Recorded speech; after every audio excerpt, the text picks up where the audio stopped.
الحمد لله وكفى والصلاة والسلام على عباده الذين اصطفى اما بعد۔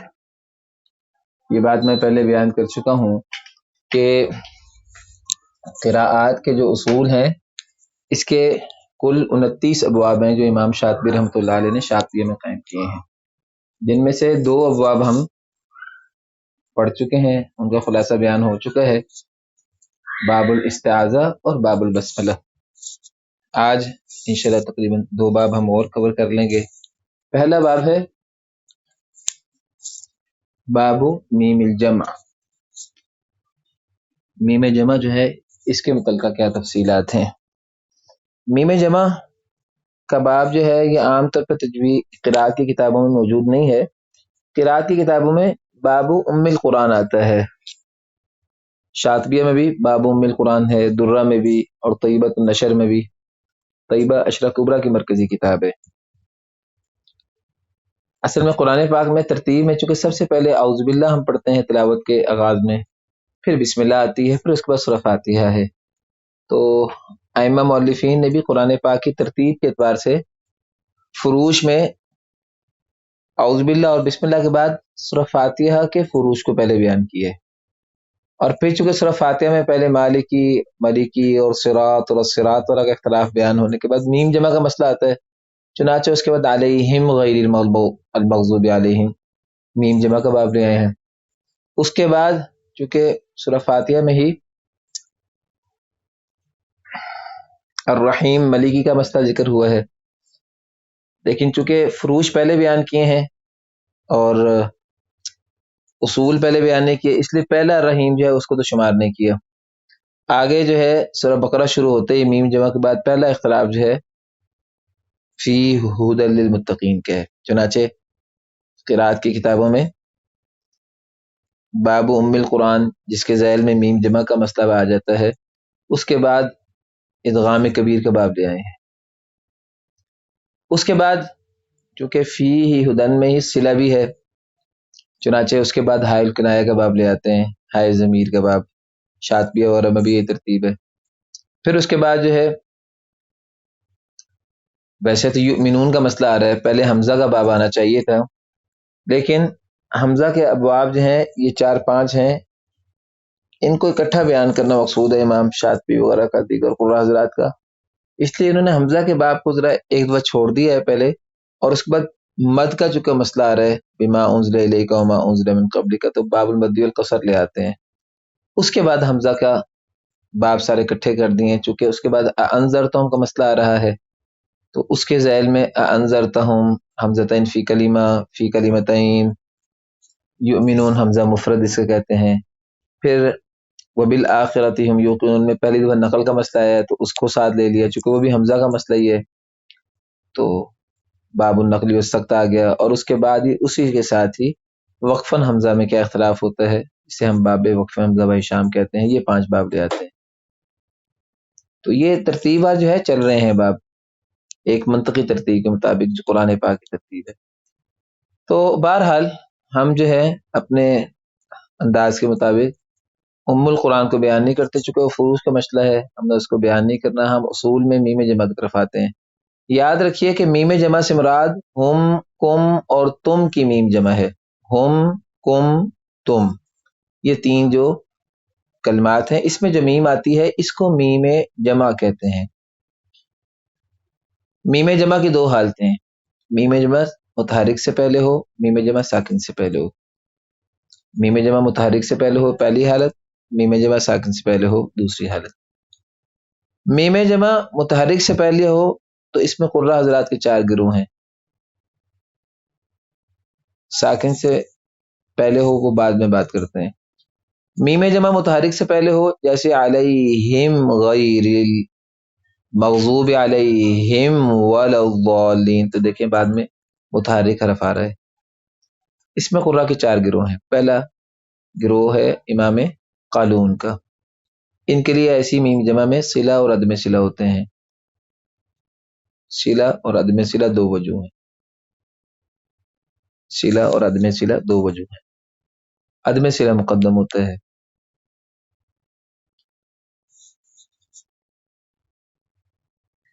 دوسرا جو گروہ ہے، یہ مذہب ہے، وہ امام ابن کثیر اور امام ابو جعفر کا ہے۔ یہ دونوں جو ہیں یہ صرف صلہ کرتے ہیں، ابن کثیر اور ابو جعفر۔ تیسرا مذہب امام ورش رحمۃ اللہ علیہ کا ہے۔ امام ورش کے ہاں میم جمع کے بعد حمزہ متحرک آ جائے تو وہ پھر صلہ کرتے ہیں، جیسے انذرتہم ام لم، علیہم انذرتہم، یہ بھی مثال بن جائے گی۔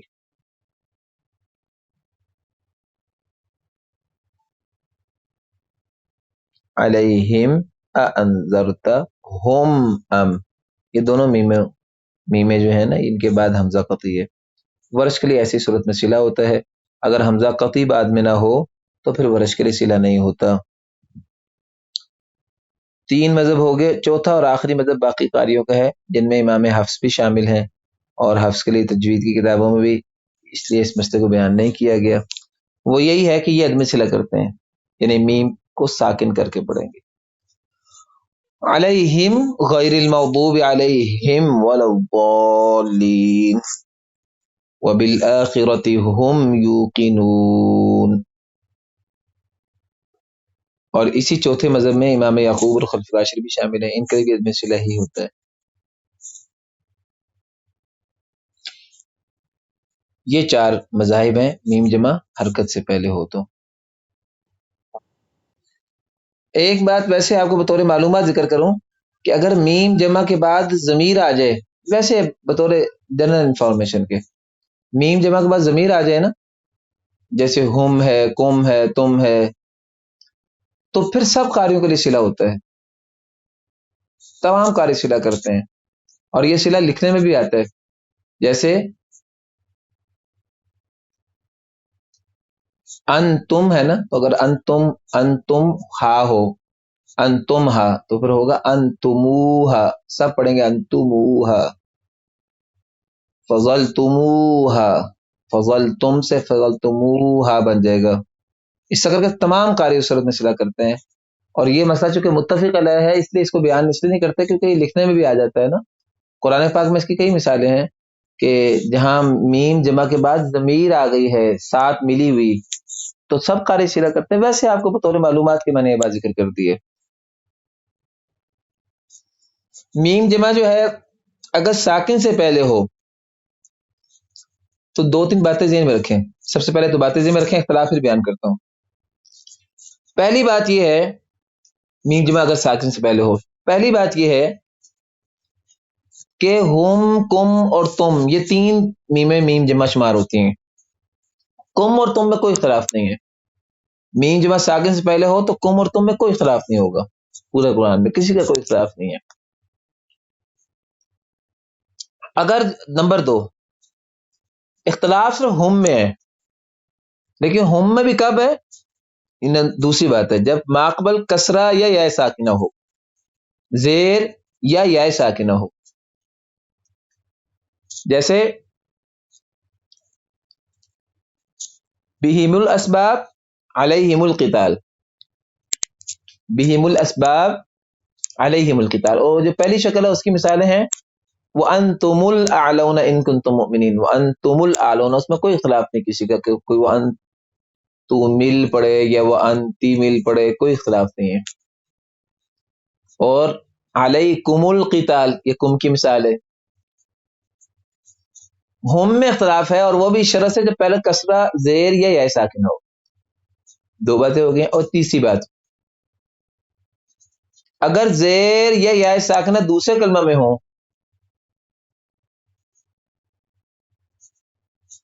یا ساکن کے فاصلے سے آ جائیں تب بھی کوئی اختلاف نہیں ہے۔ ماقبل ہم سے پہلے زیر تو ہے لیکن وہ دوسرے کلمہ کے آخر میں ہے، تب بھی اختلاف نہیں، اور اگر زیر ہے تو اسی کلمہ میں لیکن ساکن کا فاصلہ آ گیا ہے پھر بھی اختلاف نہیں ہے۔ اس کی دونوں کو مثالیں دے دیتا ہوں۔ الآخرتی ہم الاخسرون، یہ قرآن پاک میں آتا ہے الآخرتی ہم الاخسرون، الآخرتی ہم، اب دیکھیں نا ہم سے پہلے زیر آ رہی ہے لیکن وہ پچھلے کلمے کے آخر میں اور ہم اگلے کلمے کے شروع میں. یہ کسرہ منفصل ہے، اس کو کہتے ہیں. اور منہم الاعلون، اس میں بھی کوئی اختلاف، من ہی مل نہیں ہو سکتا. اس میں زیر ماقبل متصل ہونی چاہیے. حالانکہ جو ورش کی راہ ہوتی ہے نا بریک، اس میں ساکن کا فاصلہ ہو تو کوئی حرج نہیں ہے. اسی طرح وہ جو کسائی کے لیے امالہ ہے نا اکھر کے حروف میں، اس میں اگر وہ کسرہ ماقبل اکھر کے اندر شرط پائی جائے، اکھر حمزہ کاف ہا را 4 حرفوں میں ہم کسائی امالہ کرتے ہیں، یہ آگے باب بقاعدہ آئے گا. اس میں اگر کسرہ فاصلے سے آ جائے تب بھی ہو جاتا ہے امالہ. لیکن ہوم کے اندر اگر ماقبل زیر ہو اور وہ ساکن کے فاصلے سے آ جائے یا دوسرے کلمے کے اندر زیر ہو، تو دونوں صورتوں میں پھر کوئی اختلاف نہیں ہے. یہ 3 صورتیں ہیں. دوبارہ پہلی صورت ہے کہ کم اور تم میں کوئی اختلاف ہے ہی نہیں سرے سے. ہم میں اختلاف ہے، دوسری بات بشرط کے ماقبل زیر یا ساکن ہو. تیسری بات اگر ماقبل زیر یا ساکن دوسرے کلمہ میں ہے پھر بھی کوئی اختلاف نہیں. چلیں جی، اب بات یہ آئی کہ میم جمع اگر ساکن سے پہلے ہو تو اختلاف ہم میں ہوتا ہے، بشرطے کہ ماقبل زیر یا ساکنہ اسی کلمہ میں متصلاً آ جائے. تو قرہ حضرات کی ایسی صورت میں 4 گروہ ہیں. میں 4 گروہ بیان کرتا ہوں. پہلا جو ہے مذہب ہے امام ابو عمر بصری کا. یہ ہا اور میم دونوں پہ زیر دیتے ہیں اس صورت میں. ابو عمر بصری ہا اور میم دونوں پہ زیر دیتے ہیں.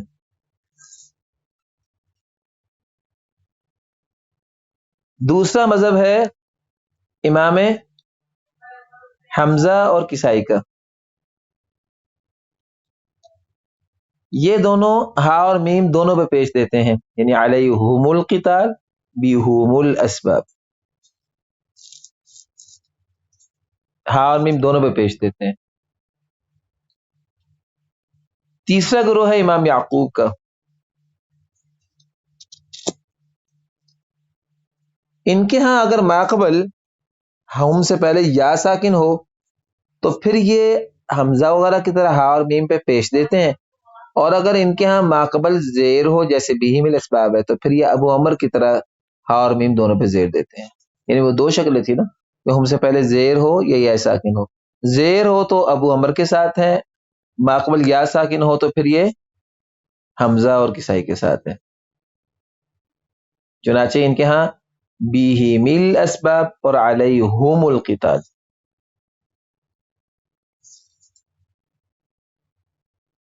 چوتھا اور آخری گروہ اور مذہب باقی قاریوں کا ہے جن میں حفص بھی شامل ہیں، اور ان کے ہاں کیا ہے کہ ہا پہ زیر اور میم پہ پیش. آپ کو علم ہے، ہم روایت حفص میں پڑھتے ہیں بہم الاسباب علیہم القتال. اچھا، یہ جو میں نے حمزہ کسائی کی بات کہی ہے، دوسرے گروہ میں حمزہ کسائی اور خلف العاشر تینوں ہیں جی. خلف العاشر بھی ہے، ہا اور میم دونوں پہ پیش. پہلا گروہ ابو عمر کا، دوسرا مذہب حمزہ کسائی خلف العاشر کا، تیسرا مذہب جو ہے ابو یعقوب کا، اور چوتھا مذہب باقی قاریوں کا. اور مزید ایک بات یہ ذہن میں رکھیے کہ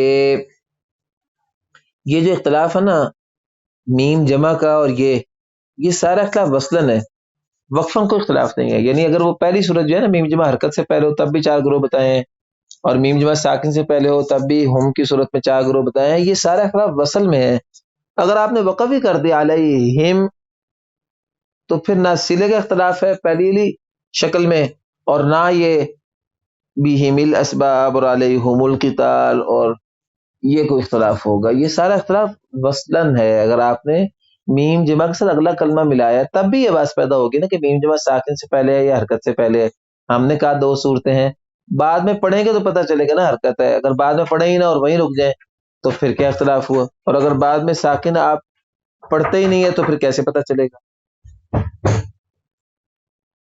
باب الادغام الکبیر جو ہے، اس کو شروع کرتے ہوئے سب سے پہلے آپ کو جو ہے وہ ادغام کی تعریف جو ہے پتہ ہونی چاہیے، ادغام کی اقسام پتہ ہونی چاہیے. اس کے بعد پھر جو ہے اس سلسلے میں جو اختلاف ہے وہ آپ کے سامنے واضح ہوگا. یہ 29 ابواب میں سے چوتھا باب ہے، اور ادغام کبیر جو ہے اس کے اندر ذیلی طور پر اس کی اقسام ساری جو ہیں سمٹ آئیں گی۔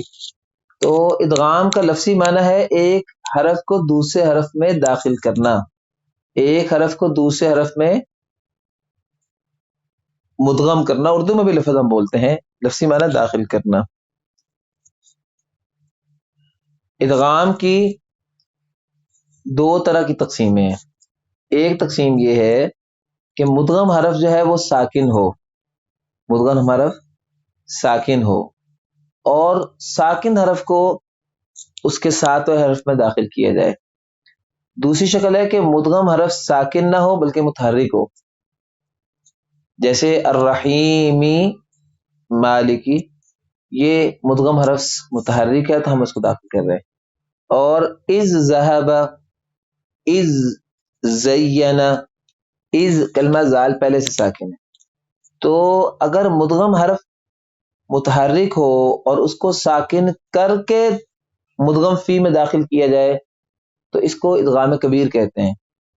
اگر مدغم حرف جو ہے وہ پہلے سے ساکن ہو اور اس کو ڈائریکٹ ہی مدغم فی میں داخل کیا جائے تو اسے جو ہے وہ ادغام صغیر کہتے ہیں۔ یعنی مدغم حرف متحرک ہے یا ساکن ہے، اس اعتبار سے ادغام کی دو قسمیں ہیں۔ اگر مدغم حرف پہلے سے متحرک ہے تو یہ ادغام کبیر ہے، اگر وہ پہلے سے ساکن ہے تو یہ ادغام صغیر ہے۔ ادغام کبیر کو کبیر اس لیے کہتے ہیں کیونکہ ادغام کبیر میں عمل لمبا ہے، کبیر کا معنی لمبا، کیونکہ متحرک کو پہلے ساکن کیا پھر ساکن کر کے داخل کیا، تو دو کام ہم نے کیے، تو ہم نے دو کام کیے، لمبا کام کیا۔ اور ادغام صغیر میں وہ پہلے سے ساکن تھا تو سیدھا اس کو داخل کر دیا، تو وہاں عمل تھوڑا ہوا ہے، اس لیے یہ صغیر ہے وہ کبیر ہے۔ یعنی آپ اس کی توجیہ بھی یاد رکھیں تاکہ آپ کو بھولے نہ۔ اگر مدغم کو ساکن کر کے داخل کریں مدغم فی میں تو یہ ادغام کبیر ہے، اگر وہ پہلے سے ساکن ہو اور اس کو داخل کرے تو یہ ادغام صغیر۔ اچھا، یہ ایک تقسیم ہوگی ادغام کی۔ ادغام کی دوسری تقسیم اس اعتبار سے ہے کہ وہ دونوں حرف جن کا آپس میں ادغام ہو رہا ہے وہ ایک جیسے ہیں یا ایک جیسے نہیں ہیں۔ اس اعتبار سے تین قسمیں ہیں ادغام کی: ادغام مثلین، ادغام متقاربین اور ادغام متجانسین۔ ادغام مثلین، ادغام متقاربین، ادغام متجانسین۔ ادغام مثلین یہ ہے، اس کے لفظ سے واضح ہے، مثلین، مثل کہتے ہیں ہم مثل حرف، دو ایک جیسے حرف ہم مثل، اور مثلین تثنیہ کا صیغہ ہے۔ اگر ایک جیسا حرف دو دفعہ آ جائے تو اس کو کہیں گے مثلین۔ اگر ان کا آپس میں ادغام ہو جیسے الرحیمی مالکی یا از ذہب، یہ دونوں میم کا میم میں زال کا زال میں، یہ ادغام مثلین ہے۔ متقاربین یہ ہے کہ جن دو حرف کا آپس میں ادغام ہو رہا ہے وہ ہم مثل نہیں ہیں بلکہ وہ قریب المخرج ہیں، ان کے مخرج قریب قریب ہیں، تو آپ ان کا آپس میں ادغام اگر کر دیں تو یہ ادغام متقاربین ہیں۔ تو متقاربین کا معنی ہے دو حروف جن کا آپس میں ادغام ہو رہا ہے وہ قریب المخرج ہیں۔ بعض لوگ صفات کی بات بھی کر دیتے ہیں کہ ان کے مخارج صفات قریب قریب، ان صفات کی بات کرنے کی ضرورت نہیں ہے، جب مخرج کی بات ہوگی، حرف کی بات ہو رہی تو مخرج حرف کے ساتھ حرف سے کی صفات آٹومیٹیکلی داخل ہوں گی۔ تیسری بات جو ہے وہ یہ ہے ادغام متجانسین۔ اس کی تعریف یہ ہے کہ دو حرف جن کا آپس میں ادغام ہو رہا ہے وہ مثلین نہ ہو لیکن ان کا مخرج ایک شمار کیا جائے، لیکن ان کا مخرج ایک شمار کیا جائے، ان کا مخرج ایک شمار کیا جائے۔ یہ فوائد مکیہ میں یہ تعریف لکھی ہوئی ہے قاری عبدالرحمن مکی صاحب نے، ان کا مخرج ایک شمار کیا جائے۔ کیا مطلب؟ دیکھیں حروف 29 ہیں عربی کے، 29 لیٹرز ہیں، اور 29 لیٹرز جو ہیں اگر ان کی 29 آوازیں ہیں تو اس کا مطلب ہر حرف کا مخرج الگ ہے، تو اصل کے اعتبار سے ہر حرف کا مخرج الگ ہے، اس لیے 29 حرف ہے تو 29 مخرج ہیں۔ لیکن علماء نے یاد کرنے کی سہولت کے لیے جن حروف کے مخرج قریب قریب تھے ان کو ایک شمار کر لیا، جیسے کہہ دیا ق دال تا، ان کا ایک ہی مخرج ہے، یہ حروف نطعیہ ہیں، زبان کی نوک ثناء اولیہ کی جڑ سے لگے۔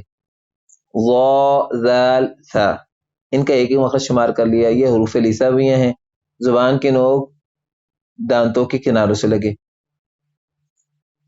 صاد زا سین، حروف صفیریہ ہیں، ان کا بھی مخرج ایک ہی شمار کر لیا، کہہ دیا کہ زبان کے نوک ثناء اولیہ کے اندرونی کناروں سے لگے، مع کچھ حصہ ثناء اولیہ کے، معمولی سے حصہ ثناء اولیہ کو بھی ٹچ کرتا ہے۔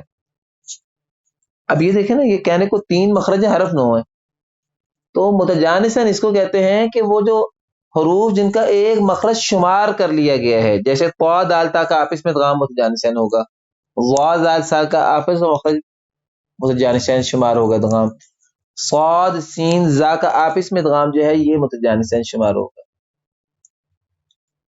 تو یہ 3 قسمیں ہیں، مثلین، متجانسین، متقاربین۔ مثلین 2 حرف ایک جیسے، سا سا، زال زال، واو واو، فہو ولیہم، تو فہو ولیہم میں فہو ولیہم یعقوب پڑھتے ہیں، فہو ولیہم ابو عمر پڑھتے ہیں، تو یہ ادغام مثلین ہے۔ متجانسین یہ ہے کہ وہ 2 حرف ہم مثل نہیں ہیں لیکن ایک مخرج ان کا شمار کیا جاتا ہے، یعنی ہے نہیں، مخرج تو حرف کا الگ الگ ہی ہے لیکن ان کا ایک مخرج کنسیڈر کر لیا گیا ہے۔ اس لیے امام ابن جزری کے ہاں حروف کا مخارج 17 ہے نا، حالانکہ 17 نہیں ہے تو 29 ہی، لیکن وہ ایک شمار کرنے کے اعتبار سے حروف کے مخارج تھوڑے ہو گئے ہیں۔ امام ابن جزری نے 17 بنائے ہیں، امام شاطبی نے مزید بات سے بیٹھنے کے لیے جو ہے 16 کی بات کی ہے، شاطبی کے آخر میں جو مخارج صفات کا باب ہے امام شاطبی 16 مخارج کہتے ہیں، اور فرا وغیرہ اور بعض دیگر جو ہیں لوگ جو ہیں یہ 14 کہتے ہیں، مخارج کی تعداد 14 ہے، اور وہ اصل مخارج 29 ہیں، جتنے حرف ہوتے ہیں مخارج ہے، وہ شمار کرنے میں بعض لوگوں نے فرق کیا۔ مثلا امام فرا نے، یہ فرا نحو کے مشہور امام ہے، تو فرا نے لام نون را ان کا ایک الگ الگ مخرج ہے، امام شاطبی کے ہاں بھی الگ الگ مخرج ہے، امام ابن جزری کے ہاں بھی الگ الگ مخرج ہے، تو ان کو انہوں نے ایک شمار کر لیا امام فرا نے، 3 حرف ایک مخرج میں آ گئے ہیں، اور وہ امام شاطبی نے جو 17 کے 16 بنائے ہیں انہوں نے حروف مدہ کا مخرج ختم کر دیا ہے، انہوں نے کہا واو کا مخرج جو ہے وہ حروف شجریہ کے تحت چلا جائے گا، اور واو الف یا تھا نا، الف کو حروف حلقی میں لے گئے ہیں وہ، اور واو جو ہے یہ شفتان میں لے گئے ہیں۔ تو بہرحال بات ہم یہ کر رہے تھے کہ متجانساً یہ ہے کہ وہ 2 حروف جو آپس میں ہم مثل تو نہیں ہے لیکن ان کا مخرج ایک شمار کیا جاتا ہے، اور متقارباً یہ ہے کہ وہ 2 حروف جن کا مخرج جو حروف 2 ہیں اور مخرج بھی ان کے الگ الگ ہیں، تو بس ان حروف کا اگر آپس میں ادغام ہو 2 مختلف حروف کا جبکہ وہ ایک مخرج والے بھی نہ ہوں تو اس کو متقارباً کہتے ہیں۔ اچھا یہ بات تو ہے عام جو ہم نے بات کی ہے، یاد رکھیے کہ امام شاطبی رحمۃ اللہ علیہ نے شاطبیہ میں جو اصطلاح استعمال کی ہے وہ متجانسین کی طرح استعمال نہیں کرتے۔ جب حروف کے مخارج ہیں ہی 29 تو اس کا مطلب ہے کہ ان کا مخرج ایک شمار کیا جائے تب بھی اور ایک شمار نہ کیا جائے تب بھی وہ اصل میں ایک دوسرے حرف کا دوسرے حرف میں ادغام ہے، چنانچہ وہ متقاربین ہی ہے۔ تو امام شاطبی شاطبیہ میں متقاربین بول کر متجانسین کو بھی مراد دیتے ہیں، ان کے یہاں متجانسین بھی متقاربین ہے، فرق صرف اتنا ہے کہ وہ متجانسین کو متقارباً قریب سمجھ لیتے ہیں کہ وہ زیادہ قریب کا تقارب ہے، اس لیے ان کو ایک شمار کر لیا تھا نا، جن لوگوں نے اس کے 17 مخارج یا 16 بنائے ہیں تو وہ متقارباً قریب تھا تو ان کو ایک شمار اس لیے کر لیا تھا، ورنہ تھے وہ بھی الگ الگ حرف۔ اور وہ جو ویسے ہی 2 مخارج جیسے ضاد کا شین میں ادغام جو ہے یہ متجانسین یہ متقاربین ہے، اس کو متقارباً بعید کہہ لیں۔ تو امام شاطبی کے ہاں متجانسین کے لیے بھی اس طرح وہ متقارباً ہی یوز کرتے ہیں، اس لیے شاطبیہ کے اندر باب الادغام الکبیر کے تحت 2 باب لے کے آئے امام شاطبی، باب الادغام الکبیر کے نام سے ایک باب ہے، اور یہ مثلین کا باب ہے اصل میں، ادغام کبیر مثلین کا. اور اس کے بعد باب الحرفین المتقاربین، یہ الگ باب لے آئے الگ. اور اس کے تحت امام شاطبی نے متقاربین بھی اور متجانسین بھی دونوں کو باب المتقاربین کے تحت ہی بیان کیے. بہرحال اس اعتبار سے اگر آپ بات کو سمیٹنا چاہیں تو ادغام کبیر اور صغیر دونوں جو ہیں یہ مثلین بھی ہو سکتے ہیں، متقاربین بھی ہو سکتے ہیں، متجانسین بھی ہو سکتے ہیں. اگر آپ 3 قسمیں بناتے ہیں، متقاربین، متجانسین اور مثلین، تو اس صورت میں پھر 6 شکلیں بنیں گی: کبیر مثلین، کبیر متجانسین، کبیر متقاربین، صغیر مثلین، صغیر متقاربین، صغیر متجانسین. اور اگر امام شاطبی کی تقسیم کے مطابق چلیں تو پھر 4 قسمیں بنے گی: ادغام کبیر مثلین، ادغام کبیر متقاربین، بس ادغام صغیر مثلین، ادغام صغیر متقاربین. تو شاطبیہ میں میم جمع کے باب کے فوراً باب ادغام کبیر کا باب آیا ہے. اس کے بعد ادغام صغیر کا باب امام شاطبی جو ہے نا وہ حمزوں کے جو متعلقہ ابواب ہے نا، باب وقف حمزہ و ہشام، اس کے بعد لے کے آئے ہیں. باب الاظہار والادغام کے نام سے باب ہے شاطبیہ میں. اور اس کے تحت ٹوٹل 9 ابواب ہیں جو امام شاطبی نے قائم کیے ہیں، یعنی 29 ابواب جو ہیں ان میں سے 9 ابواب جو ہیں ادغام صغیر کے ہیں شاطبیہ میں، اور ادغام کبیر سے متعلقہ 2 ابواب ہیں. تو 9 اور 2 11، گویا کہ ہمارے اب تک 3 باب ہو چکے ہیں، 3 باب ہمارے ہو چکے ہیں: استعاذہ، بسملہ اور میم جمع. اور اگر میں ادغام کے باب کے تحت آپ کو سارا خلاصہ ایک دفعہ میں بیان کر دوں، اور میں ایک دفعہ میں ہی بیان کروں گا انشاءاللہ، تو گویا پھر شاطبیہ کے اندر 3 اور 11 ہمارے 14 باب سمٹ جائیں گے، تو باقی 29 میں سے ہمارے 15 باب رہ جائیں گے.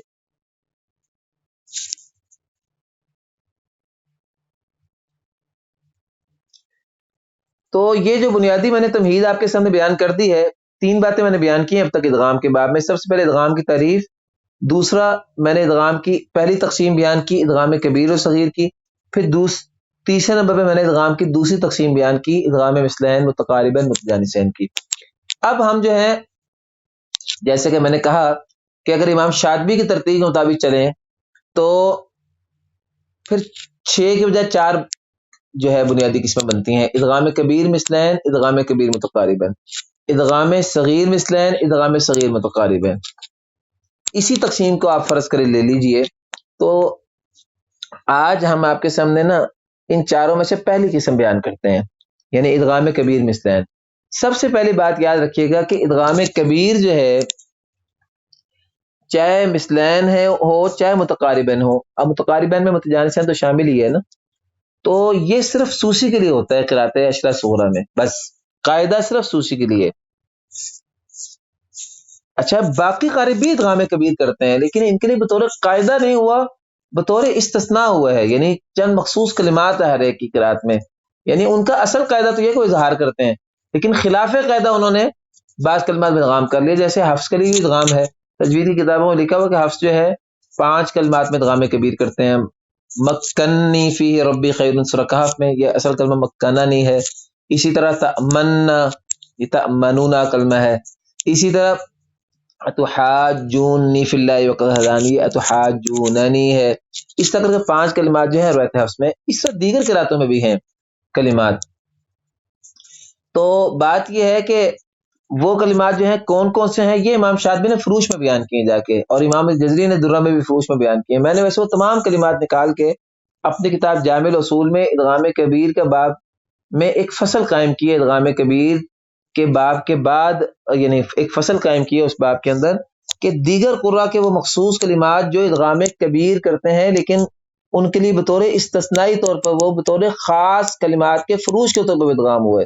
وہ کلمات کا شمار آپ میری کتاب جامع الاصول کی ایک فصل ہے باب الادغام کے تحت، وہ دیکھ لیجیے گا، آپ کو مل جائے گا پوری فصل. تو بات یہ ہے کہ قاعدے کے ساتھ ادغام کبیر مثلین ہو یا متقاربین ہو یا متجانسین ہو، یہ صرف امام سوسی کے لیے ہوتا ہے. اچھا اب ہم ادغام کبیر مثلین کی طرف آتے ہیں. سب سے پہلے یہ آپ عنوان قائم کر لیں اپنے پاس. اب اس کے تحت میں بیان کروں گا. تو ادغام کبیر مثلین کی 2 صورتیں ہیں: ادغام صغیر کبیر مثلین فی کلمہ، ادغام کبیر مثلین فی کلمتین، دو حرف ایک جیسے ایک کلمہ میں آ جائیں، دو حرف ایک جیسے دو کلموں میں آ جائیں۔ اگر دو، یہ ادغام کبیر مثلین کی بات میں کر رہا ہوں، اب ادغام کبیر متقارباً کے بعد میں آئے گی، پھر صغیر مثلین اور متقارباً کے بعد اس کے بعد آئے گی، ایک ایک باب الگ الگ کر کے، ایک ایک فصل الگ کر کے ہم بیان کر رہے ہیں۔ تو ادغام کبیر مثلین فی کلمہ اور فی کلمتین، یہ ادغام کبیر مثلین کی دو قسمیں ہیں۔ یہ بات ہم پہلے بیان کر چکے ہیں کہ ادغام کبیر مثلین ہو یا متقاربین ہو، فی کلمہ ہو یا فی کلمتین ہو، کرتا صرف سوسی ہے، وہ بات اپنی جگہ یاد رکھیے گا، لیکن اب تفصیلات ذرا ہم بیان کر رہے ہیں۔ یاد رکھیے کہ ادغام کبیر مثلین فی کلمہ کا کوئی قاعدہ نہیں ہے، روایت قرات عشرہ صغرا میں قاعدہ نہیں ہے، بطور قاعدہ صرف دو کلموں میں، بطور خاص صرف دو کلمات میں ادغام کیا امام سوسی نے، اور وہ دو کلمات ہیں مناسککم اور وما سلککم، مناسککم وما سلککم، مناسککم، یہ مثلین متقارب ہے، مثلین فی کلمتین ہے اور کبیر بھی ہے، مناسککم پہلا ساکن متحرک ہے اور مثلین بھی ہیں، دونوں حرف ایک جیسے ہیں، ہم مثل ہے، تو مناس اور فی کلمہ ایک کلمہ میں بھی ہیں، تو ان دو کلمات میں صرف سوسی نے ادغام کیا ہے، اس کا مطلب ہے کہ جو دیگر کلمات ایسے آگے ان میں سوسی نے ادغام نہیں کرنا، جیسے جباہوہم، اس میں ادغام نہیں ہے، بشرکیکم اس میں ادغام نہیں ہے، تو اس طرح کے کلمات میں ادغام نہیں ہوتا۔ ہاں آگے جا کے بعض قراتوں میں ادغام، اس کی تفصیل بھی آئے گی، بعض قراتوں میں آگے جا کے آتا ہے، اشرا صغرا میں نہیں ہے، تو اشرا صغرا سے آگے بڑی تفصیلات ہے، جیسے اشرا صغرا کے آگے پھر اشرا کبرا ہے، پھر اشرا کبرا، پھر القراءۃ العشر النافعیہ ہے، پھر اس کے بعد القراءۃ الشاذہ الاربعہ ما بعد العشرہ ہے، چار قراتیں 10 قراتوں کے بعد بھی ہیں، ان کو القراءۃ الاربع الزائدہ علی العشرہ کہا جاتا ہے، وہ امام ابن محسن ہے، اس میں امام یحییٰ یزیدی ہیں، امام حسن بصری ہیں، امام اعمش ہیں، پھر ان کے بھی ہر ایک کے دو دو شاگرد ہیں، اور وہ قرات جو ہیں الاربعہ الزائدہ جو ہیں، وہ بھی پچھلے 14 صدیوں سے ہر زمانے میں پڑھی پڑھائی جائی جا رہی ہیں، ان میں جا کے یہ ادغام کبیر مثلین فی کلمہ کی جو دیگر مثالیں ہیں ان میں بھی اختلاف ہے، لیکن بہرحال جو شاطبی اور درہ کے طریقے سے ہم قرات اشرا صغرا بیان کر رہے ہیں، اس میں اختلاف صرف دو کلمات میں ہے، ادغام کبیر مثلین فی کلمہ میں، اور یہ کرتا صرف سوسی ہے، یہ بات پہلے آ گئی ہے۔ اب آئیے دوسری قسم کی طرف، ادغام کبیر، ادغام کبیر مثلین فی کلمتین، اس میں قاعدہ ہے جی، ہر جگہ پہ یہ ادغام ہوگا، یہ قاعدے کے ساتھ ہے، ادغام ہر جگہ پہ ہوگا، جب دو حرف ایک جیسے دو کلموں میں آ جائیں اور پہلا حرف متحرک ہو اور وہ مثلین ہو، تو امام سوسی کا قاعدہ ہے کہ ہر جگہ پہ ادغام ہوگا، فیہ ہدن الرحیم ملکی نحن نسبح بحمدک، ہر جگہ پہ ادغام ہوگا، کئی نسبحک کثیرا ونذکرک کثیرا انک کنت بنا بصیرا لذهب بسمعهم، سب جگہ پہ ادغام ہے۔ آپ دیکھتے ہیں کہ یہ میری کتاب جامع رسول میں بھی، اور اسی طرح البدور الظاہرہ، یا دیگر جو قرآن ہیں جن کے حاشیوں پہ اختلافات ہیں اور اندر قرآن کا ٹیکسٹ لگا ہوا ہے، وہ نیچے المدغم کے نام سے ایک عنوان قائم کرتے ہیں اور نیچے ہر صفحے کے تمام ادغام کبیر شمار کر دیتے ہیں، چونکہ ہر صفحے میں 5 7 مثالیں آئی ہوتی ہیں سوسی کے ادغام کی۔ اچھا جی، یاد رکھیے کہ ادغام کبیر مثلین فی کلمتین، یہ قاعدے کے ساتھ سوسی ہر جگہ کرتے ہیں، لیکن 4 موانع اگر ادغام کے آ جائیں تو پھر یہ ادغام نہیں ہوتا، ادغام کبیر مثلین فی کلمتین والا 4 موانع ہیں، 4 ایسی رکاوٹیں ہیں، اگر وہ آ گئی تو پھر یہ ادغام نہیں ہوگا، یہ ادغام کبیر مثلین فی کلمتین والا۔ وہ 4 چیزیں کیا ہیں ذرا دیکھیں۔ نمبر 1، اگر مدغم جو ہے وہ تائے متکلم ہو، تائے متکلم ہو فعل ماضی کے صیغے سے، جیسے کن تو ترابا، کن تو ترابا، تو ادغام نہیں ہوگا، یہ معنی ہے، جب بھی تائے متکلم آ گیا تو پھر ادغام مثلین فی کلمتین بھی ہو تو قاعدہ پایا بھی جا رہا ہے، سوسی ادغام نہیں کریں گے، چونکہ یہ معنی ادغام ہے، 4 موانع ادغام ہے۔ پہلا معنی ہے کہ مدغم تائے متکلم ہو، دوسرا معنی ہے مدغم تائے مخاطب ہو، خطاب کا صیغہ ہو، مخاطب کا صیغہ ہو، جیسے انت تکرہ، انت تکرہو، یہ ہے نا انت تکرہو، قرآن میں آتا ہے. تو انت تکرہو ادغام کبیر بھی ہے کیونکہ مدغم متحرک ہے، اور مثلین بھی ہے، انت تکرہو دونوں تائیں ہیں، اور فی کلمتین دو کلموں میں بھی ہے، انت تکرہو دو الگ الگ کلمے. لیکن ادغام نہیں ہوگا چونکہ معنی ادغام پایا جا رہا ہے، اور دوسرا معنی ادغام ہے کہ مدغم تائے مخاطب کی ضمیر ہو تب بھی ادغام نہیں ہوتا. تیسری شکل ہے کہ مدغم اگر منون ہوا، اس پہ تنوین ہوئی تب بھی ادغام نہیں ہوگا، تنوین ہوئی تب بھی ادغام نہیں ہوگا. جیسے واسع علیم، واسع علیم، اب واسع علیم نہیں ہو سکتا، حالانکہ مدغم جو یہ ادغام مثلین بن رہے ہیں، عین عین دونوں کٹھے آ رہے ہیں. تو مدغم اگر تنوین اس پر آ گئی تو پھر بھی یہ معنی ادغام ہے، جیسے واسع علیم. اور چوتھا ہے کہ مدغم مشدد نہ ہو، اس پہ شد نہ ہو، جیسے فتم میقات، فتم میقات، فتم میقات، ٹھیک ہے. تو اب تم میقات ادغام نہیں ہو سکتا. یہ چار موانع ادغام ہے. اگر ادغام کبیر مثلین فی کلمتین کی شکل آ جائے تو سوسی ادغام کریں گے ہر جگہ بشرطے کہ چار موانع نہ پائے جائیں. پہلا معنی مدغم تائے متکلم کی ضمیر نہ ہو، دوسرا معنی مدغم تائے مخاطب کی ضمیر نہ ہو، تیسرا معنی مدغم منون حرف نہ ہو، چوتھا معنی مدغم مشدد حرف نہ ہو. چلے، یہ جو باب میں نے یہاں جا کے پہنچ کے باب ختم ہو گیا، اور میں نے شروع میں بیان کیا تھا آپ کے سامنے کہ ہر باب میں کچھ مستثنیات بھی ہوتے ہیں. یاد رکھیے یہاں قاعدہ ہے تو یہاں 5 مستثنیات بھی ہیں امام سوسی کے لیے. اس قاعدے سے 5 مستثنیات ہیں جہاں قاعدہ نہیں لگ رہا. جیسے عام قاری کا قاعدہ نا وہ اظہار کرتے ہیں اور بعض جگہ پہ ادغام بھی کر لیتے ہیں بغیر قاعدہ کے. اس طرح امام سوسی کا عام قاعدہ تو یہ ہے کہ ادغام کبیر مثلین فی کلمتین ہر جگہ ہوگا بشرطے کہ 4 معانے نہ پائے جائے. اس ساری بات کے باوجود 5 ایسے مقامات ہیں جہاں قاعدہ بھی پایا جاتا ہے، معانے نہیں پائے جاتے، پھر بھی ادغام نہیں ہو رہا. یہ 5 کلمات کون سے ہیں؟ بس یہ نام ان کے لکھ لیں. سب سے پہلا ہے یحزن کا کفرہ، یہ اس میں ادغام نہیں ہوگا، یہ مستثنیات میں سے ہے. مستثنا نمبر 1، کوئی یا وجہ نہیں ہے، نہ معنی ادغام ہے یہاں، تب بھی فلا یحزن کا کفرہ میں ادغام نہیں ہوگا، یہ مستثنا ہے قاعدے سے.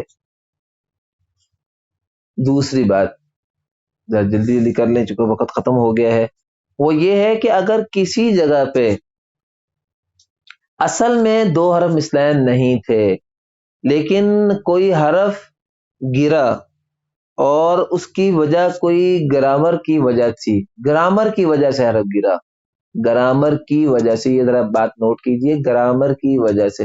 اگر گرامر کی وجہ نہ ہو، کسی اور وجہ سے گرا ہو، ویسے گرا ہو، عربی کی لغت بھی تو ہو سکتی ہے نا، قراءتیں یہ لغات ہی ہیں نا عربی کی. اگر گرامر کی وجہ سے نہ گرا ہو تو پھر مسئلہ اور ہے. اگر گرامر کی وجہ سے حرف گرا ہو، اس کی قرآن میں 3 مثالیں ہیں، لکھ لیں. ایک ہے مثال یخلو لکم وجہ ابیکم، سورہ یوسف میں یخلو لکم، یہ اصل میں تھا یخلو لکم، واو گر گیا، یخلو لکم. دوسری مثال ہے این یکو کاذبا فعلیہ کذبہ، این یکو کاذبا، اصل میں کلمہ تھا یکن کاذبا، یکن کاذبا، یکو کاذبا، اصل میں تھا یکن کاذبا. تو ان شرطیہ آیا ہے تو اس میں آ کے مضارع کے آخر سے نا نون گرا جاتا ہوتا ہے، یہ گرامر کی اس کی بنیاد ہے. تو یہ بھی تیسری مثال اس کی ہے وَمَن يَبْتَغِي غَيْرَ الْإِسْلَامِ، وَمَن يَبْتَغِي غَيْرَ الْإِسْلَامِ دِينًا فَلَن يُقْبَلَ مِنْهُ، سورہ آل عمران میں غالباً. یبتغی، یہ اصل میں تھا یبتغی غیر، درمیان میں یا تھی، وہ من شرطیہ نے آ کے یہاں سے یا گرائی ہوئی ہے. یہ گرامر کا مسئلہ ہے، علم صرف میں اس کی تفصیلات آتی ہیں۔ تو یاد رکھیے گا کہ اگر یہ تین مثالیں پورے قرآن میں صرف اس کی ادغام کبیر مثلین فی کلمتین میں تین ایسے مقامات ہیں جہاں کسی گرامر کی وجہ سے درمیان میں حرف گرنے کی وجہ سے دو حرف مثلین اکٹھے ہو گئے، ورنہ اصل میں وہ مثلین نہیں تھے۔ اب یبتغی غیرہ میں تو غائن غن کٹھے ہیں نہیں، درمیان میں یا پڑی وہ گری ہے تو یہ مثلین بنے ہیں۔ اس طرح یکو کاذبن کی بات ہے، اسی طرح یخلو لکم اصل میں مثلین نہیں تھے۔ تو یاد رکھیے ایسی جگہ میں دو وجہ ہیں سوسی کے لیے، ادغام بھی جائز ہے، اظہار بھی جائز ہے، دو وجہ ہوں۔ ان تین کلمات میں سوسی کے لیے دو وجہ ہیں، اور دو کلمات ایسے ہیں یا قوم مالی اور یا قوم من ینصرونی۔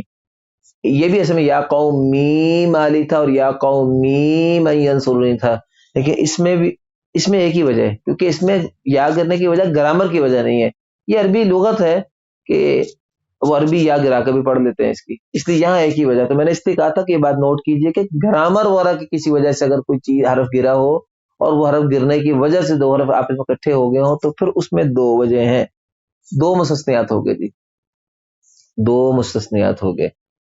تیسرا مستثنا یہ ہے کہ اللہ یئسن واللہ یئسن من المحیض من نسائکم، اللہ یئسن سورۃ طلاق میں، تو اللہ یئسن وہ یہ جو ہے نا ان عورتوں کی بات ہو رہی طلاق میں جو عورتیں ابھی جو ہیں مخصوص عمر کو نہیں پہنچی، جو مہواری کا ایام ان کو شروع ہوتے ہیں، تو واللہ یئسن وہ عورتیں جو ابھی جو ہیں مہواری کی مدت کو نہیں پہنچی، تو ان کی پھر طلاق میں اگر ہو جائے تو عدت کیا ہوگی؟ تو کہا واللہ یئسن من المحیض من نسائکم ان ارتبتم فعدتهن ثلاثۃ اشہر واللہ لم یحض، تو ان کی 3 مہینے ہے پوری مدت، ورنہ عام طور پہ 3 قروء ہوتے ہیں نا، والمطلقات یتربصن بانفسهن ثلاثۃ قروء، چلیں بہرحال۔